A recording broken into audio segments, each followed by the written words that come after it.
नमस्कार सांग माने आशा आज बुली जीवा हैदराबाद लुमिन पार्क जोटा कि हुसैन सागर पाखरे अवस्थित प्रथम थर देखा मिला झरणार लाइट जलुची आ कुनी कुनी पिला माने गाधौछंती किछि समय सेठी ठिया होई झरणार उपभोग कलु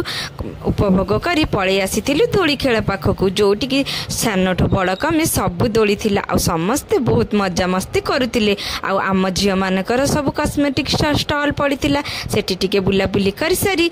आमे पळी आसीथिलु चाट दुकान को सेठी टिके चाट खाई जाई पहुंचीथिलु सागर कूल रे जोटी कि पानी मझिरे बुद्ध स्टाच्यू अवस्थित एई वर्षा रानीर बोधे इच्छा नथिला आमे जाई बुद्ध स्टाच्यू देखिबु बोली सेथि पई घोटी घाटी की पळी आसीथिला आ नाची की नादी पकेइला सेई खुशी रे आमे रेस्टोरेंट को जाई खाइबा ऑर्डर करी खाई देलु काहे कि ना बुला बुली करी थकी जाईथिलु देहरे नथिला बळ ऑर्डर करी खाई देलु नान को तरकारी प्रबल एठी वीडियो टिक मु एंड करूची भल लागुतिले निश्चय लाइक सब्सक्राइब कर देबे। रहुची नमस्कार, जय जगन्नाथ।